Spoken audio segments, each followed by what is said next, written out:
ലാലേട്ടന്റെ അമ്മയുടെ പിറന്നാൾ ആഘോഷത്തിൽ അതിഥിയായ കുഞ്ഞു ഗായകൻ Avirbhav. Sony TV super star singer season 3 വിജയിയായ ആവിർഭവിന് മോഹൻലാലിനെ നേരിട്ട് കാണാനുള്ള അവസരം ലഭിച്ചിരിക്കുകയാണ്. 1965 റിലീസ് ചെയ്ത റോസി എന്ന സിനിമയിൽ യേശുദാസ് ആലപിച്ച അല്ലിയാമ്പൽ കടവിൽ എന്ന ഗാനം മോഹൻലാലിന്റെ അമ്മയ്ക്ക് വേണ്ടി ആവിർഭവ് ആലപിച്ചു.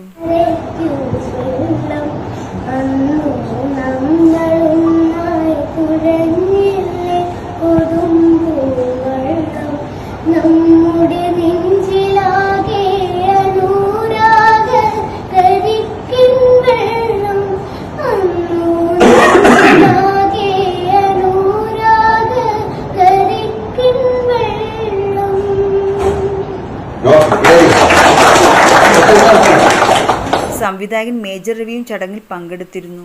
ഇന്ത്യ ഒട്ടാകെ ശ്രദ്ധ നേടിയിരിക്കുകയാണ് ആവിർഭവ് ഇപ്പോൾ. ഗായകരിലെ ഷാറൂഖ് ഖാൻ എന്നാണ് റിയാലിറ്റി ഷോയിലെ വിധികർത്താക്കൾ ആവിർഭവിനെ വിശേഷിപ്പിക്കുന്നത്. ചിട്ടി ആയിഹി എന്ന ഗാനത്തിലൂടെയാണ് ബാബുക്കുട്ടൻ എന്ന വിളിപ്പേരുള്ള ആവിർഭവ് ശ്രദ്ധിക്കപ്പെട്ടത്. ഇടുക്കി സ്വദേശിയായ ആവിർഭവിന്റെ മാതാപിതാക്കൾ സന്ധ്യയും സജിമോനുമാണ്. അനിർവിന്നിയാണ് സഹോദരി. അനിർവിന്നിയും റിയാലിറ്റി ഷോ താരമാണ്.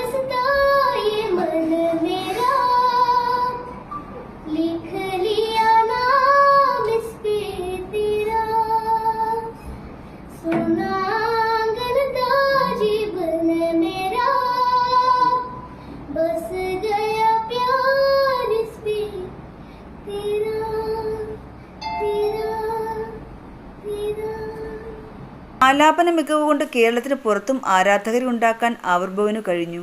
രാജേഷ് ഖന്ന സ്പെഷ്യൽ എപ്പിസോഡിൽ ഖോര കാഗസ്, മേരാ സപ്നോ കി റാണി തുടങ്ങിയ ഗാനങ്ങൾ പാടിയാണ് ആവിർഭവ് വിധികർത്താക്കൾ ഹൃദയത്തിൽ ഇടം നേടിയത്. ഞാൻ ഇവനെ വീർ ആവിർഭവ് എന്ന് വിളിക്കും. ഒരിക്കലും എവിടെയും പതറാത്ത മനോഭാവമാണ് അവൻ്റേത്. എനിക്ക് അഭിമാനം തോന്നുന്നു. ആവിർഭവിനെ ചേർത്ത് നിർത്തിയ വിധികർത്താക്കളിൽ ഒരാളും ഗായികയുമായ നേഹ കാക്കർ പറഞ്ഞു.